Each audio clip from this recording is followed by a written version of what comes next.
Hello everyone, these are the cards that I believe are going to be best for Magda from the Lost Caverns of Ixalan. Let's begin. First, we'll start off with a badass reprint in the set, Cavern of Souls. Now we know that this card's great for Magda since it stops people from countering our commander and our other dwarves that we need to keep on field. There's not much else to say, but this is a beautiful reprint for Magda. So next one is gonna be a removal spell, more like a tutor target. Magmatic Galleon, 3 and 2 red, artifact vehicle, 5/5. When this ETBs, deal 5 damage to target creature an opponent controls.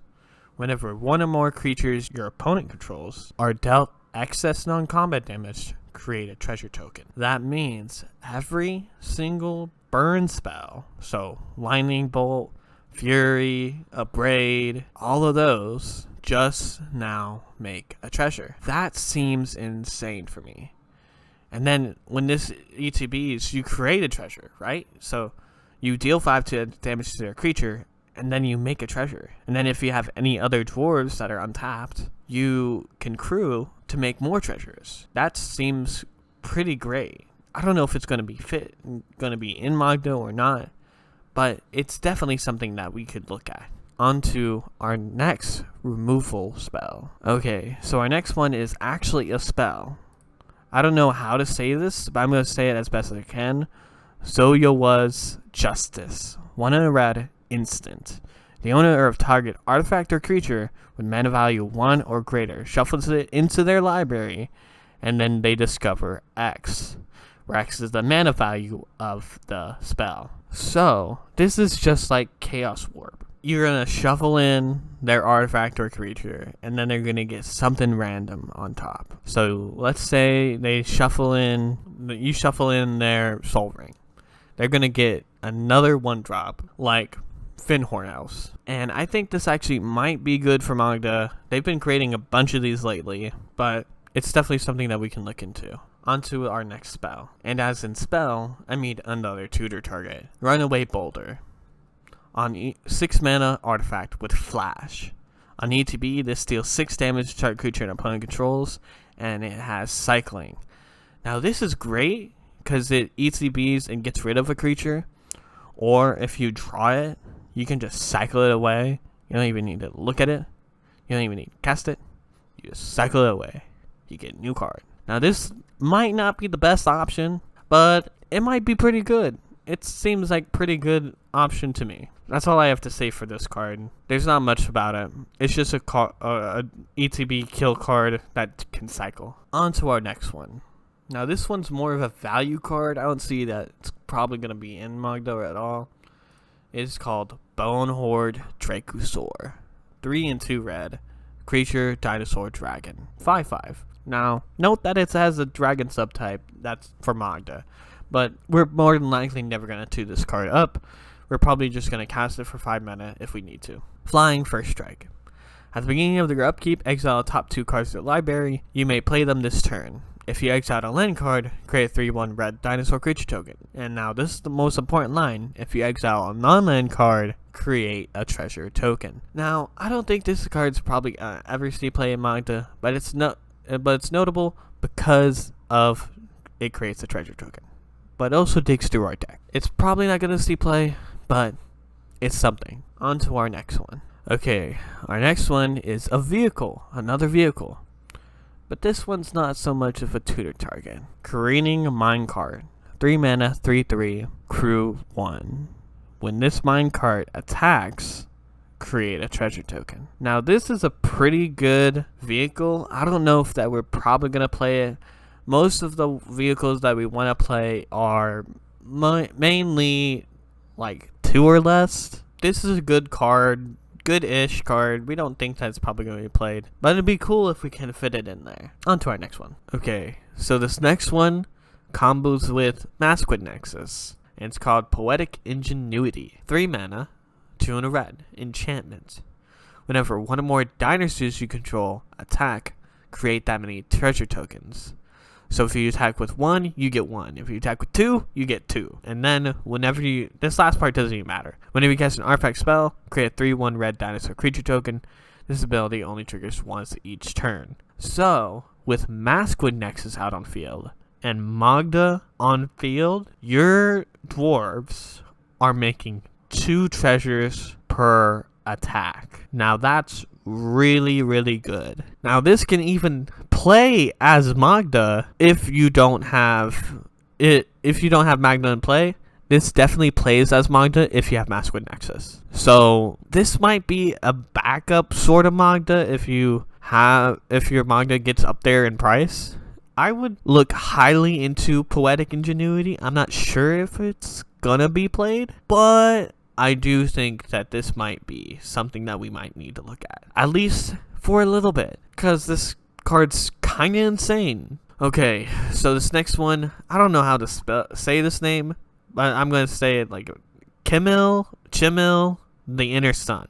6 mana, legendary artifact. Spells you control can't be countered. At the beginning of your end step, discover 5. Now, everybody knows how good having your spells not be able to be countered is. That's why silent spells in white are so good in Magda. I'm not sure if this will be the best thing ever in Magda, but it might be something to look at if you find yourself in a control counter heavy meta with your Magda, because this is definitely a tutor target for you, because most of the time you're going to get Magda on turn 1 or turn 2, which is underneath most of their counter spells, and then when you have 5 treasures, you get this out, you're good for the time being. It might be really, really good in Magda. That's why I have it on this list of cards that I think are probably going to be good, but I'm not too sure about.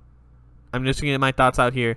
This card seems kind of nuts for Magda, but I'm not too sure. It doesn't really do anything besides stopping your spells and getting some more permanents on field, but that might be all you need. On to our next one. Okay, so the next 2 are kind of honorable mentions before we get to the main 2 cards that I believe are probably the best thing in Magda. This next one is Hit the Motherlode. 4 and 3 red, so total 7 mana. Sorcery. Discover 10. If the discovered card's mana cost is less than 10, create a number of tapped treasure tokens equal to the difference. So what you're going to do is you're going to flip cards from the top of your library until you hit a spell that costs 10 or less. And then you may cast it without paying its mana cost and put the rest of the bottom in random order. So this might be kind of good for Magda for as a 1 card win con, since if you hit a 0 mana card, if you hit any of our cheap Chromoxes, Lotus Petals, all of those, you get to cast that and create 10 treasures and win the game from there. But more than likely, you're probably going to hit 1 to 2 drops off of this, which will create you 9, which will get you close. This is more than likely a spell that's never gonna be resolving in Magda, and it might take too long for you to get up there to cast. It might be a cool joke card to play though. I think it's fine. On to our next honorable mention. So our next one is Britches Eager Pillager. 2 and a red, legendary creature, goblin pirate. First strike, 3/3. Whenever a pirate you control attacks, choose one that hasn't been chosen this turn. Create a treasure token. Or target creature can't be blocked this turn. Or exile the top card of your library. You may play it this turn. Now, this is good for Magda because it makes another treasure whenever it attacks, but it's probably not going to be played. The only other pirate that we have in this deck is probably Ragavan, which is kind of good. It kind of works with this card, but it's too much mana. It's for another theme, and it's just a little bit win more, like tiny percentages of that card. I think this is probably not going to be played in Magda. On to our next ones. Now we've hit our final 2. Our final 2 cards, I believe, are probably the most slot in cards. You will take out cards to put these cards in. Now, the first one I'm going to show you is it's going to be easy to slot in. It's definitely a slot in card. There's no reason why you should not run it, and I'll just show you. I'll read it to you right here. Volatile Fault. Land Cave. Cave is a new subtype in the set. Tap, add a colorless. For 1 tap, sacrifice Fault. Destroy target non-basic land and opponent controls. Now that's cool. That's cool and all. We've had other effects like this before. So let's keep reading and see why this should be in Magda. That player may search the library for a basic land card, put it onto battlefield, then shuffle. So their land comes in untapped. We don't get a land. They get a land. Our next line is why it should be played in Magda. You create a treasure token. That single line said, for 1 mana, I can transform this land that you have, destroy another person's land, and create a treasure token. It is a surprise treasure token. If you're at 4 and 9, a surprise 5th treasure or 10th treasure is something that's profound in Magda. This can sneak in a win when people don't even think that you're close. Yes, 5 treasures, 9 treasures is a lot. But when they don't think that you can go off right then and there, when you're all tapped out of creatures, and you can't generate a treasure right then and there, this is something that can be played and then used to destroy Gaia's Cradle. Destroy their Gaia's Cradle treasure token. It can stop people with their land loops or anything that has to deal with lands.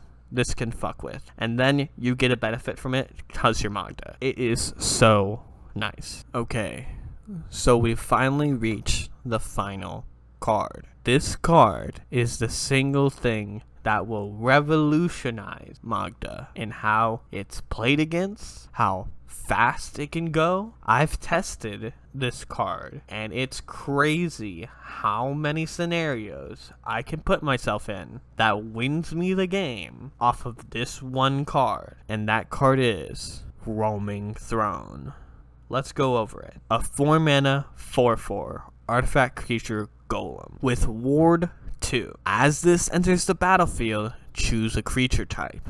Roaming Throne is the chosen creature type in addition to its other types. So already with these 2 lines, it is an artifact dwarf that can be used in the clock loop. This final part is what pushes it over the edge as the single most disgusting card that Magda has ever seen. If a triggered ability of another creature you control of the chosen type triggers, it triggers an additional time. So that means with this on field, you tap a dwarf for treasure. You will create 2 treasures. So let me set up this scenario. You have 5 treasures. You have another dwarf and Magda, and you have a vehicle. Let's name it Clown Car. At the end of somebody's turn, you can sacrifice those 5. Go get Roaming Throne. Tap Roaming Throne, Magda, and the other dwarf.